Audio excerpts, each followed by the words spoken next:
Welcome to Performance Upgrades. I'm your host, Dave Moss. The show is brought to you by SportBikeWrench.com. Performance parts and professional advice. Remember, when you buy from Sport Bike Wrench, you support our programming here at On The Throttle. We start with a new project bike, a 2009 Yamaha R6. You've probably seen the show we did on track prep with this specific bike, but as you can tell from the picture, it's not looking too good. Unfortunately, the bike went down at Sears Point. So, to begin with our next project bike, what we have to do first is assess the damage that we need to basically repair. Our windshield's broken, our bodywork is all rashed up, our front brake lever is bent, and there's various other bits and pieces cracked. Our seat bodywork here is all broken up. So we have a couple things we need to do. One, strip the bike, get all the broken pieces off it, and create a list. Once we've done that, then we're going to take the bike to Jerry Piazza at GP Frame and Wheel, because every crash bike needs to be measured to see if anything is bent or out of place. But our first order of business is to take all the bodywork off, and as we go, write a list of what we need. So let's get started. Now this is the first fastener we're going to come into contact with, and there are several fasteners on this bike. This is a push pin. In order to get this out, you need to take something like a Phillips screwdriver, push the middle of the pin down. It will click, and then you can go ahead with your fingernails, work this out.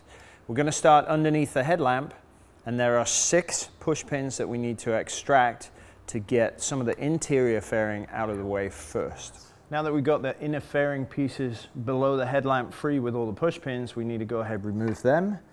They're clipped in tight. It'll take a little effort, a little manipulation, but they will come out.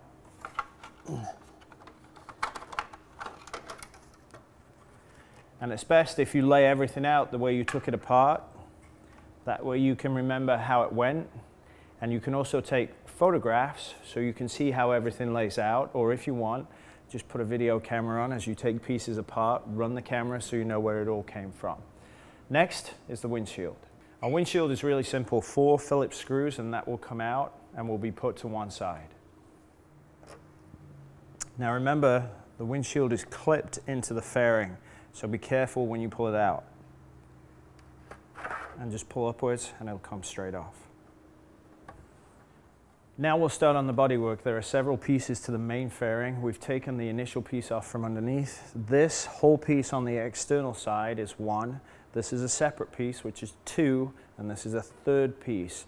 So what we're going to do is start on the outside piece first, take all the bolts off, and wherever possible, put the bolts back where they came from, so you know when you get your next piece how everything goes together.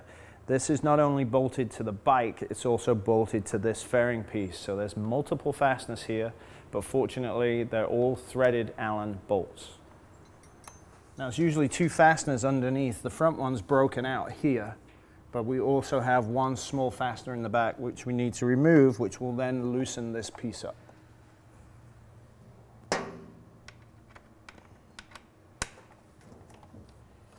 Now our rear fastener is going back in the receiver so we know where it belongs. And now our bodywork on this side is loose, which is what you got to be careful of when something's broken, because sometimes the tabs are still not in place. All we have left to do now to remove this is disconnect our turn signal.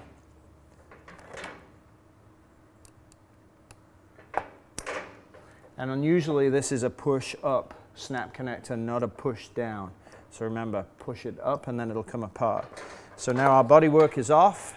We'll go ahead and place this to the side, and then we'll start on this piece.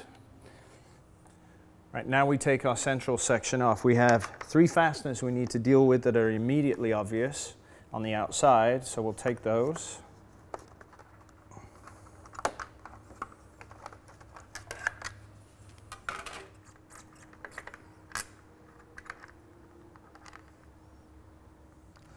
So the bolts we took off this piece, 2 of them we'll put back right now so they know where they went.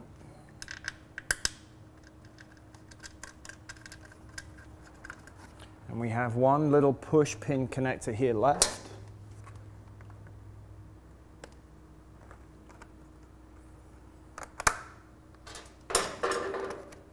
and that should separate away. Okay. And then on the back we have an electrical connector which holds the wiring in place, so we need to pull that out of the way, and this piece is off.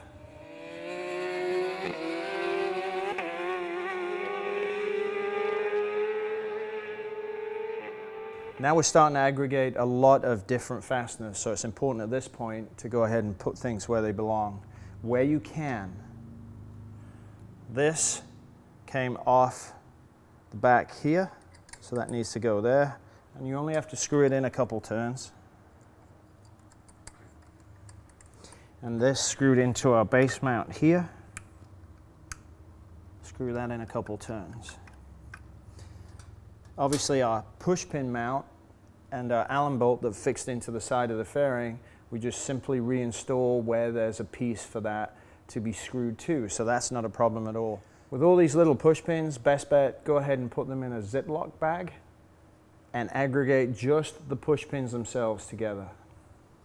Now we'll go to this side of the bike on the left side and repeat the process precisely as you just saw over here.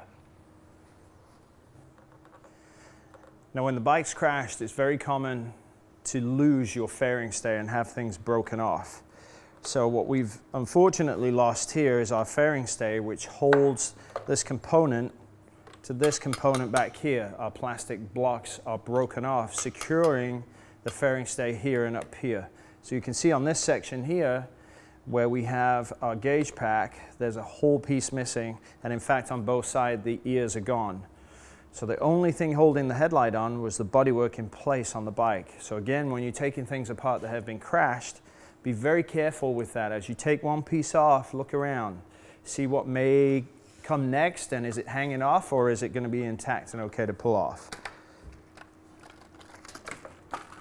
Now if we hold our headlight assembly, we can see we have several things we need to take care of here.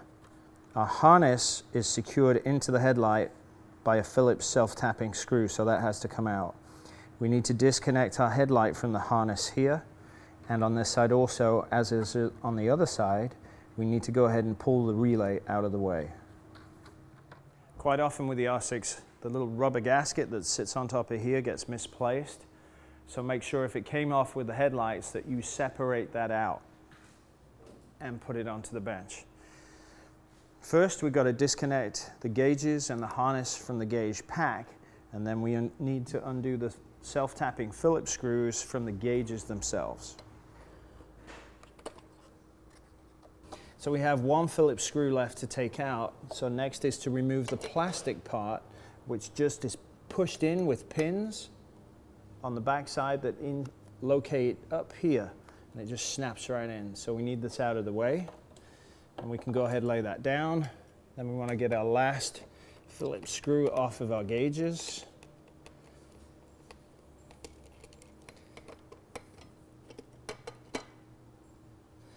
And then examine the back of the gauge pack. Make sure every one of these is intact and there are no cracks anywhere. If it all looks okay, then go ahead and remove the rubber grommets from the fairing.